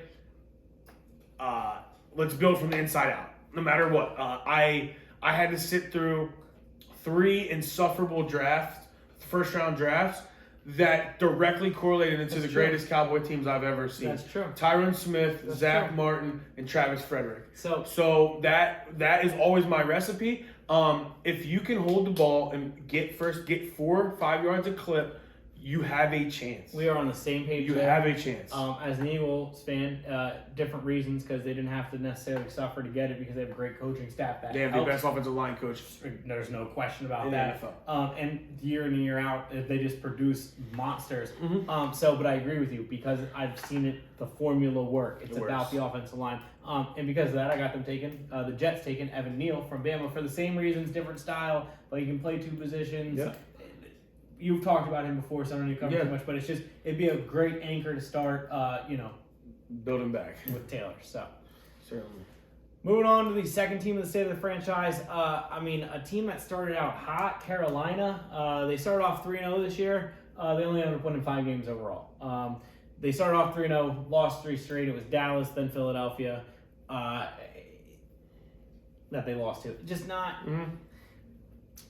Christian McCaffrey, I guess, is the first person you're going to always talk about when you talk about the Carolina Panthers, right? Because that's what it should be built around, and he's super talented. But the running back position is the hardest position to stay healthy at, and he hasn't stayed healthy over time. They've been talking about maybe shopping him, which you can get stuff for him, but it's just when he's there, he's super productive. He is. He has a really big contract, though, so I guess that's the other side of it. Because their owner's not afraid to spend money. Excuse me. Speaking of owner not being afraid to spend money and be aggressive, Matt Rule ended up with a pretty nice contract and a lot of freedom and this, that, and the next thing. Not saying it's not working out, but at some point, when does things like, listen, I hate to say it, like, you can only scope, you can only use Joe Brady so many times as the reason and then fire so many offensive coordinators and do so many of this and that before the time's up for you. So, like, that's kind of where you get a guy like Joe Brady, who, by the way, the Saints' greatest offense arguably ever was he was the offense coordinator. LSU. No, he went from the Saints and he went to LSU. I meant like his transition. And he brought that to them, and then he came to you go forward and forward and forward. It's just like so. It's almost like was it Joe Brady? Like that. This is the only place he's failed at. So like that's where you look at it a little weird. But again, he also didn't have the greatest tools in the bag past McCaffrey, right? Like DJ Moore was good, and I do like Robbie Anderson, but Sam Darnold, man, seeing Ghost back in the day. Holy shit! Now I don't, where I love when quarterbacks are like, no, I'm not seeing Ghost. I'm just struggling. They do say that yeah, too now because he said that. You're the precedent, bro. Forever. I'm seeing Ghost out there. It's like I'm seeing Ghost. Yeah, he threw an interception for a touchdown too in that game. It's like so funny. Oh my god. Cam, we love Cam, but I mean, he was back for one play. I'm back. Oh man, I was on one. I ain't even gonna lie. Yeah. I was on one that day, and then the rest of the season happened. And I was like, all right, yeah. Y'all saw the flash, right? So, the thing about it though with me, their offense, like, you got to figure something out going forward. This is Matt Rule's probably last chance, but you got to figure out the quarterback position. I mean, we talk about that all the time. That's really what it's going to come down to. It does. Speaking of getting better on offense, the offense can't get much worse. They were 30th ranked overall. Crazy. They averaged 298 yards per game, so it didn't even break the 300 yards. I just feel like some quarterbacks average more passing yards a game than that. No, they do. They do. Sam Bradford. Jeez. What's the difference? Really. Sam Darnold. He had 2,527 passing yards, 9 touchdowns. I'm sure he had a lot of interceptions. I just didn't write it down. So USC quarterback. Yeah, so he probably did. Chuba Hubbard. He was definitely when McCaffrey went out, he was something that they could turn around and hand the ball to. He had 5 touchdowns. So I liked him in college. Yeah. I thought he was a good replacement, like you said, when he played his role. McCaffrey was out. And the highlight by far of the entire team, as far as individual player seasons, was DJ Moore. 1,157 yards, 4 touchdowns. He didn't find paid dirt as much as you would want him, but 1,100 yards in a 30th ranked offense. I mean, but when Sam Darnold has 9 touchdown passes, I don't know how many Cam had. 4 of them, yeah. I don't know how many Cam had, but again, you're not looking at a ton of touchdowns there, right? Yep. So, defensive wise, really, really took us both off guard. I mean, second overall because you look at yards per game, but still. That's, bend, don't break. I always look at bend, don't break, like giving up points, but that's a different version of bend, don't break, and that's how you win football. So it almost, while I'm talking about Matt Rule question marks, kind of, okay, well, there's a really good plus side defensive-wise, and if you can figure out the offense, then you're going to give yourself some opportunity. 404 points allowed this year on defense, which is a pretty good number, honestly. Hassan Riddick with 11 sacks. He's been a monster. A great free agent pickup. Monster for them this year. Jeremy Chen, 107 tackles. I mean, listen, 100 plus tackles is huge. And then Shaq Thompson, which, again, you pointed out to me and I wasn't even paying attention, a linebacker, 2 interceptions. Outside linebacker who primarily rushes the passer. Right, led them in interceptions this year, too. Makes sense, but, I mean, maybe, their defense being that dominant, that's pretty crazy. I'd be interested to see how many of those were off batted balls. That's true. At the line of scrimmage. Yeah, that's true. So, their draft capital, they're kind of in that Jets, which is crazy. That Jets space, 5 total picks, but they do have the 6th overall. I think they're one of these teams who they have to go quarterback because you have to get better now. And well, that's what I was just saying, but it seems like they have. Honestly, so we both like their running back situation, even though I don't love the contract. But the 2 running backs, offensive line's not terrible. We like the wide receivers for the most part, right? They are really only a quarterback away when you see the defensive numbers. Yeah. I agree. They're probably going to have to go quarterback, reassessing all that. But anyways, cap space this year, they're not in the Jets position. So like we were saying with the Jets, they're in the Jets position draft-wise, but cap space, only $24 million really. Sam Darnold's a pretty big hit.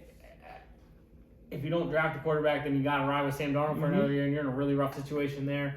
Shaq Thompson, okay, I'll worth it on if. Yeah. All right, Robbie Anderson, not great, but if he's offsetting the other side of DJ Moore, you can get that production from the wide receiver position. You can handle it. And McCaffrey's a really big number for a running back. Huge. I'm not saying that you couldn't up your value, your cap space here because. Obviously, if they talked about trading Christian McCaffrey, I would have to think most of those guys are on the board to be available to be traded then. So, which means they're open to moving cap space. Yeah. There are a few guys that they're losing. Just some kind of second level safety and a wide receiver. Justin Burris and Erickson. They're just guys who, you know, they're lunch pail guys. They played, but I think the big one they're going to potentially lose, and they didn't even get to really see what it could have been, was Stephon Gilmore. Yeah. They brought him in for like I would say the second half of the season, but he's up for free agency. So if they don't bring him back, then I guess they'll never really know what they could have had or how that could have went. So, and I think it's because I just like the Panthers jerseys. To me, for some reason, are cold. But like he looked cold in a Panthers jersey. Like I wanted to see it. He's a beast. Like I really wanted to see it work out there. Because I do like him. So possible free agents. We were talking about quarterback, right? I mean, if Jameis is on the board, why not Jameis, right? I think actually a pretty good fit. Now that we were talking about everything else, Jameis seems like a great fit for them.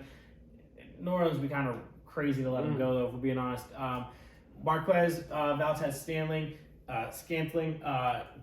MVS for most, wide receiver from Green Bay. Listen, stud. If they add another wide receiver to that group, there are talks of Patriots being interested in Robbie Anderson. So there you go. So move the cap space. You can get MVS for a lot cheaper. Then you get the same production for probably more. maybe $8 to $11 million a year. You have an opportunity to really go after a quarterback then, like Jameis, instead of having to worry about Darnold. Then there's moving around. Also, could go after Connor Williams, the guard. So just to protect up front. I mean, you really can't go wrong there. And again, if they move some cap, open some stuff, they have a really good opportunity. They don't need to fill a ton of pieces, so they have an opportunity there. But again, until I do know what's happening outside of Sam Darnold, the quarterback position, until I do know what's happening in the draft, I think that they have an opportunity. I have them at 5 wins next year, but I think they have an opportunity to have more because I genuinely think that their division's wide open. I don't love the Saints roster if they can't get Jameis back. The Bucks, until I know what's happening at quarterback with them, right? Same concept with everybody else. And the Falcons could win 10 games every year or lose 10 games every year. You just never know with them. So, like, the opportunity to win more than 5 games is there. But right now, until I know more about their roster, I'm going to keep them at 5. I got them at 5 wins, 5-12. So, and their pick, I got Kayvon Thibodeau out of Oregon. You talked about him before, but he's just solid. Again, just can add to their defense. And I draft for talent, not just position. His talent is. And you put him on the other side of Hassan Reddick. Absolutely. There's a recipe going on there. I have them at 3-14. I don't know. There's a lot of uncertainty. There's a lot of question marks going into the middle of March for this team. Is Robbie Anderson going to be there? Is Sam Darnold going to be there? Who's going to call the offense? Is Matt Rule going to make it the entire season? Are they going to start out hot again? So there's a lot of things. I think they're going to be 3-14 with the upside of maybe 6 or 7 wins if things fall into place. I have them drafting a little bit of a. It would be a shocker, I would say, on draft night if it happened. But Kenny Pickett, the quarterback out of Pitt. I think he's going to be the first quarterback off the board. I love it. He started for 5 years, 81 touchdowns, passing touchdowns, 20 rushing touchdowns. He has 136 passer rating over his career. Completed 62.4% of his passes. He threw for over 12,000 yards, and he was 33-16 at Pitt. So huge win on the road at number 1 Clemson as a sophomore. Yeah, he's done so much. Like ACC title as a senior. I'm a huge fan of Kenny Pickett. I love it. Yeah. I was not thinking that in any way, shape, or form, but I genuinely love it, and I think it'd be a great shock. I think that's something I could get on board with. Yep. So, I mean, we'll see going forward with them though. But I'm not gonna lie. As much as I like talking the Steelers franchise, I'm excited to get to the good end of football, man. These guys, these teams get a little rough. They're in some rough waters over here. So I can't wait to talk about our teams and further for sure. Absolutely. But I'm not gonna lie. Even if the next 2 teams are still in those waters, I love the state of the franchise. My favorite segment. I hope everyone's enjoying it. Yeah, can't wait to continue that. So. The week that's coming up right now. That we're currently in. Not the week that's coming up. But we got the conference tournaments coming up. But the top 10 in college basketball going into the conference tournaments. Zaga number 1, Arizona number 2, Baylor number 3, Auburn number 4. Those probably would be your top 4 seeds right now. And then Kentucky, Kansas, Duke, and Nova would probably be your second number 2 seeds. And then you got Tennessee and Purdue rounding out the top 10. Yep. A bunch of SEC teams. Kind of sounds like the past month and a half of college basketball. I was gonna say, so it was really random for a while, but yeah, since we've been talking about this, it's been a very consistent, I'd say top 15, and these 10 have been looming around. Yeah. So with this being Conference 20 week, there's gonna be some great matchups. There's gonna be some barn burners. The ACC, the top two teams in the ACC are Duke and Notre Dame. Notre Dame played really well. Came kind of up as of late. Have they been hot all season? No, so like early in the season, it was not good. I'll be honest with you, the first like 4 or 5 games, especially non-conference games, I was worried about them. Turning around though, and really, like you said, finished strong. Huge win on Sunday or Saturday against Pitt to lock the second seed up. Duke had a tough loss heading into the tournament, but they locked the first seed up earlier in the week, right? Yeah, against Pitt.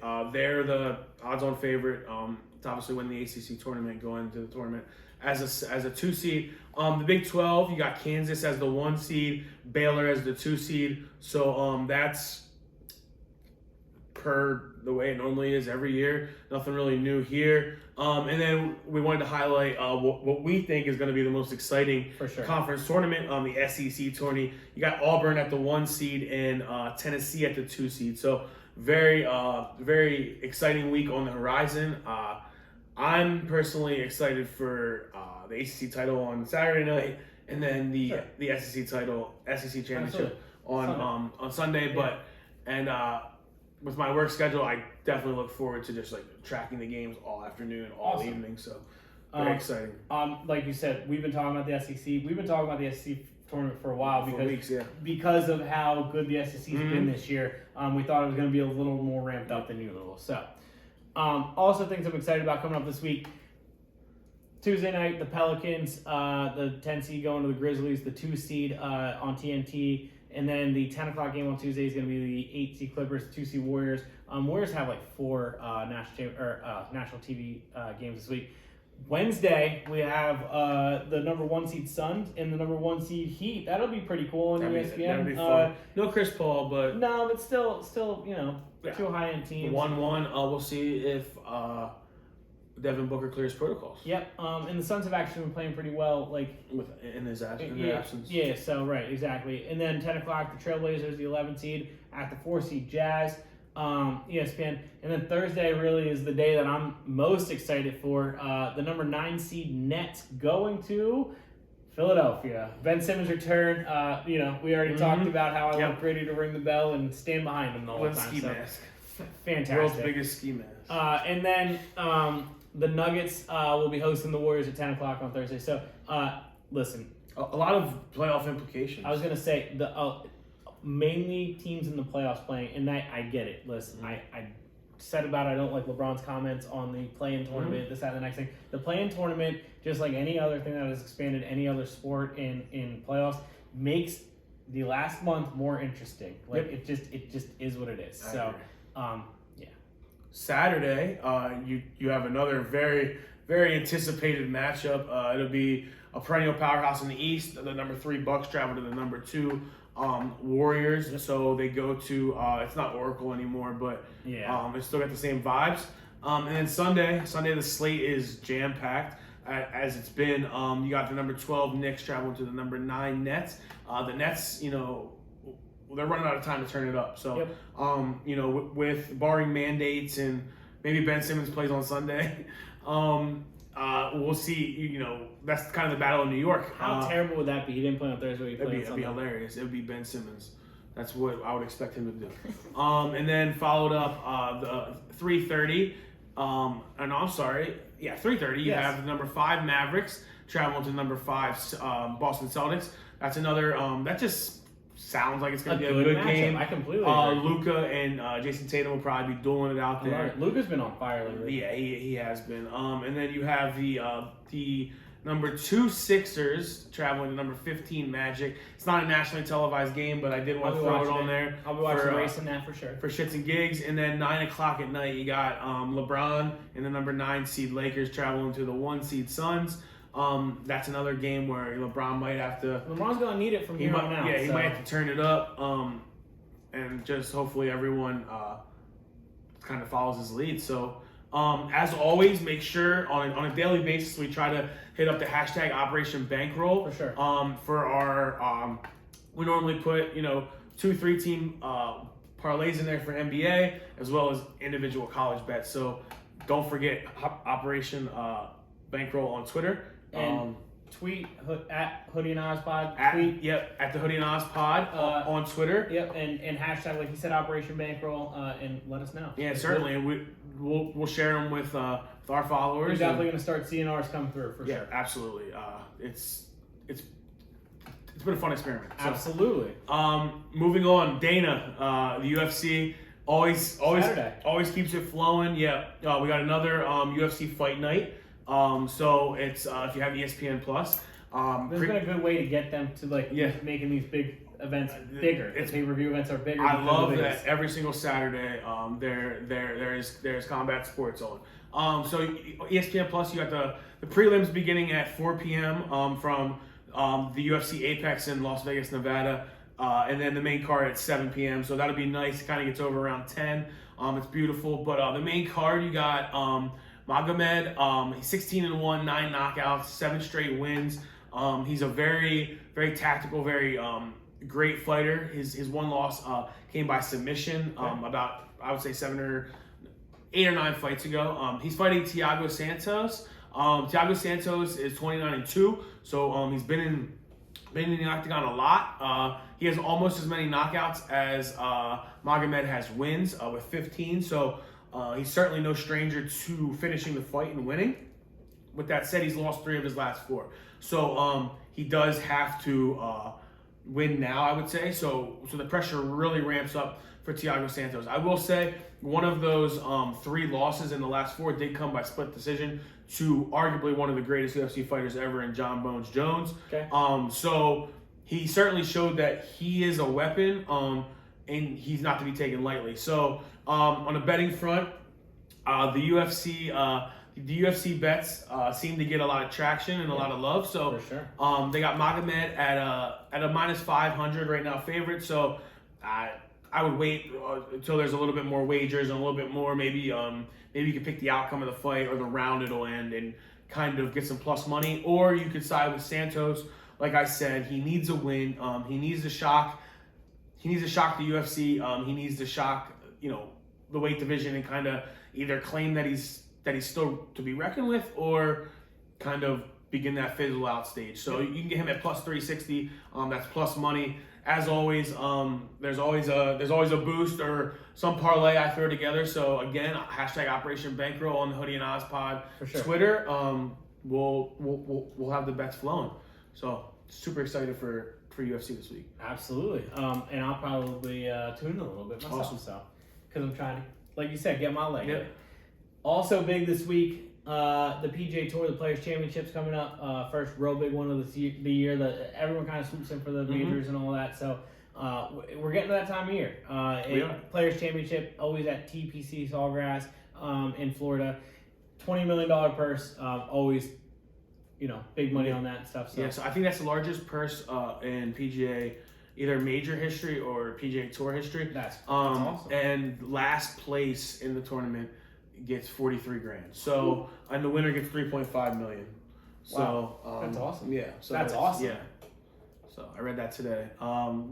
That's a huge purse. That is a huge purse for golf. Yeah. So on the money front, the betting favorite right now on most of the sports books is plus 1,100, Colin Morikawa. He's the number 2 ranked PGA Tour golfer, only behind John Rahm.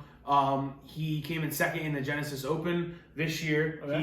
He won the 2021 Open, and he finished 4th in 2021 in the U.S. Open. So he's no stranger to being in those top 2 pairings on Sunday, going into a championship round. The pressure and all that. Yeah. So we'll see. I'm personally probably gonna and I would say check the hashtag and check our Twitter. But as of right now, I'm going with best value pick at plus 2400. Patrick Cantlay. He's third in the rankings. He's been hovering around. Yep. He won the Phoenix Open this year a few weeks ago. And he finished top 15 in the U.S. Open. So again, he's no stranger to being in contention in a major. So I think at plus 2400, that's the best value. I agree, and I think that's a great pick personally. Like you said, he's been hovering for a little bit. So. Yeah. Last thing, Sunday, NASCAR. I mean, they're going to be at Phoenix this weekend. It's the Runoff Mortgage 500. Martin Truex won it in 2020. Kevin Harvick has 5 wins there, which is, that's pretty impressive. So definitely look out. There's a good chance that one of those two drivers will be in my hashtag Operation Bankroll for the weekend with those stats for sure. But Phoenix, I'm pretty sure Danica Patrick, who announced last week, she'll be announcing this week, with the Boyer and Mike Joy. So, the stages, there's 312 laps this week. So the stages, the first stage is 75 laps, second stage is 115 laps, third stage is 122 laps. So I like when they break it down that way. It's a big boy race. Absolutely, the 500 miles. And like I said, the last 2 weeks being good races and everybody being on consensus of good races. Exciting, that's awesome. Hopefully they keep that momentum rolling. The tires situation, not as many were bad this week. They had an issue where there was like a hump in the track, but that's a track thing, not tires, and the tires kind of couldn't handle that, but that's different. So we'll see going forward here, going to Phoenix this week. So excited for that. And for the Hoodie and Ozz pod moving forward, look out for different things. I mean, we have Facebook, Twitter, Instagram, TikTok. I mean, we are out here. So if you have any/all, please find us, follow us. YouTube, please subscribe everywhere too. Tell your friends, tell your family. And because we're 5 episodes in, we've been talking for a while, and now we're kind of getting some awesome opportunities too. But now we've been talking for a while, just 5 episodes in. We're going to do a giveaway. So please hashtag the Hoodie and Ozz Pod first giveaway 2022 for your entrance at that. It'll be $15 mystery card. A mystery gift card, yeah. And it's you want to make sure that it's capital H, capital A, capital O, capital P, capital F, lowercase IRST, capital G, capital A, 2022. So sounds like a lot of steps, but it's really not. It's not when you type it out. Thank you for reminding me that though, because we will put it out for sure on everything, and we'll start the first one, and then everyone kind of just piggyback off of that. Obviously, we're not going to win, but we will. For sure. We'll help you guys out. But as we get going, it's going to be, you guys got to watch the show, catch the exact hashtag, so we know you're watching. This one's going to be a little different than this one will help though. But for the first one, but as moving forward, I agree. The whole reason we're doing this is so that we can continue to do it in other different ways and directions. But this is a way to get us to that moment. So certainly. But it's an appreciation too for everybody, and it's something that we both. It very much is. So it's all good. We did want to end by highlighting, again, we have been lucky enough to partner up with a growing online sportsbook, abcislands.ag. Yep. You go there, you log in on your browser, on your laptop, however you navigate to the internet, and like I said, abcislands.ag. That's going to take you to the homepage. In the right-hand corner, it says Join Now. You're going to open up that. You're going to put in all the general information, your name. Yeah, create a login account, number, whatever. Yeah, all that good stuff. And then at the very bottom, it's going to have a promo code field. You're going to use our personal promo code. Bankroll, capital B, and then all lowercase ANKROLL. So use that as your promo code. That is going to help you launch your account. Once you're into your account and you've made your first deposit, you're going to get 2 benefits out of us and out of the ABC Islands team. They've been very generous, and what they're going to do is for the first 4 days, so the first weekend of March Madness, any bet you choose, personally, personal early lean, whoever the hell Duke plays. I'm going to take a money line at -105, no matter what the odds are, -400, -1,000. Once you've used our promo code, it's gonna bring it down to -105 odds for any game on that first weekend. And then you put $100 in, you're gonna net 95, if your team wins. So that's the first of many opportunities, So again, first of many perks. First 4 days of March Madness, no matter who you put your money Yep. on your first bet, you have an opportunity to win, like you said, at basically 95 cents on a dollar or $95 on $100. Yep. No matter if it's Duke and they're favored by -1,000, Yep. it does not matter. Yep. Oz put it perfectly for all that. Yeah. So again, this is the first of what we hope is many of these great perks, these Absolutely. great Yes. these great opportunities. So join us. Shout out to ABC Island, appreciate it. Yes, thank you Join for us on that. We're definitely going to Yes. be putting out there, following their odds and all that too. Yeah, So. but yeah.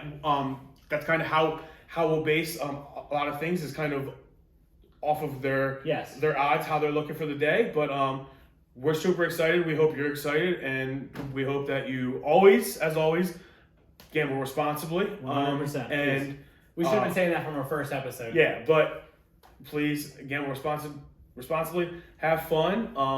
There's really no reason to try to make this a career unless you're really good at it. Yeah. But let's have some fun and let's take all their money. Hashtag Operation Bankroll at the Hoodie and Ozz Pod. Find us Instagram, Facebook, Twitter, Like, everywhere. subscribe, retweet, love, hashtag. Find ABC everything. Islands. Yes, shout out them ABCislands.ag. at .ag. Yep, and that's all we got. Love you. Thank you for watching. Hoodie and Ozz Pod.